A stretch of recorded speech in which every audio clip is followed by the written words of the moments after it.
muraho neza rubyiruko namwe bangavu. Nk'uko bisanzwe dukomeje bya biganiro tubagezaho nk'urubyiruko namwe bangavu, bibasobanurira cyangwa se bibaha amakuru ya nyayo ku bijyanye n'ubuzima bw'imyororokere. Uyu munsi tugiye kubagezaho zimwe mu mpinduka zigaragara cyangwa se ziranga umukobwa ugeze mu gihe cy'ubwangavu. Tugiye kureba nk'uko mbibabwiye impinduka ziranga umukobwa ugeze mu gihe cy'ubwangavu.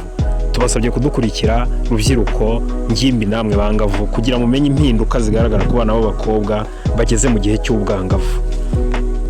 Twatangira twibaza tuti ese ubundi ubwangavu ni iki? Umwangavu, ingimbi cyangwa se urubyiruko muri rusange dushobora kugira icyo kibazo tukibaza tuti ubwangavu ni iki? Ubwangavu ni igihe cy'impinduka ku mubiri no mu mitekerereze biba ku mukobwa utangiye gukura. Ndabasubiriramo ko ubwangavu ari impinduka ziba inyuma ku mubiri cyangwa se ziba mu mitekerereze y'umukobwa utangiye gukura. Tugiye kureba zimwe muri izo mpinduka ziba ku mukobwa ugeze mu gihe cy'ubwangavu. Impinduka ya mbere, umukobwa ugeze mu gihe cy'ubwangavu arangwa no kwiyongera mu ndeshyo cyangwa se mu burebure. Ndabasubiriramo, umukobwa ugeze mu gihe cy'ubwangavu arangwa no kwiyongera mu ndeshyo cyangwa se mu burebure.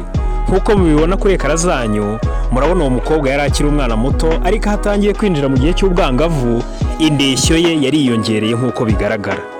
Ikindi kiranga umukobwa ugeze mu gihe cy'ubwangavu ni ukwiyongera ku buremere bwe. Umukobwa ugeze mu gihe cy'ubwangavu ikindi kimuranga ni ukwiyongera kw'ibiro cyangwa se ku buremere bwe. Ubwo rero nimba uri umwana w'umukobwa ukazajya ubona ibiro byawe bitangiye kwiyongera cyane, uzamenye yuko ushobora kuba ugeze mu gihe cy'ubwangavu. Ikindi kiranga umukobwa ugeze mu gihe cy'ubwangavu ni ugutangira gupfundura amabere. Umukobwa ugeze mu gihe cy'ubwangavu ikindi kimuranga ndetse kigaragara inyuma, atangira gupfundura amabere.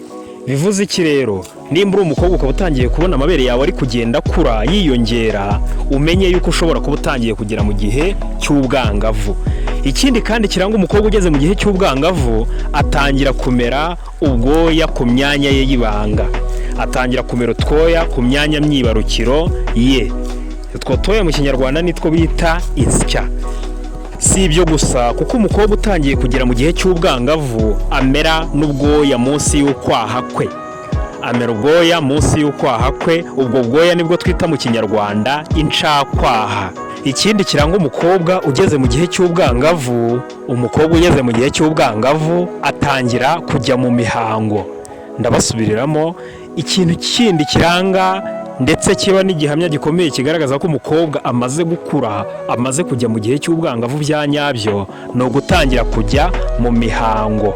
Imihango iterwa n'uko igi cyangwa se intangangore iba izavamo umwana isohoka ikava aho ikorerwa mu gace kagize umura w'umukobwa, yagera muri uterisi cyangwa se mu mura ntihure n'intangangabo.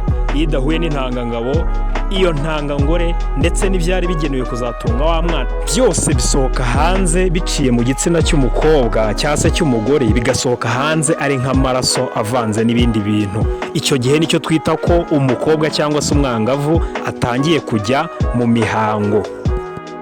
Ikindi kiranga umukobwa ugeze mu gihe cy'ubwangavu tugiye gusorezaho ni ukwaguka mu matako ye. Mwabyumvise neza, umukobwa ugeze mu gihe cy'ubwangavu arangwa no kwaguka mu matako ye, aho amatako ye akura akaba manini.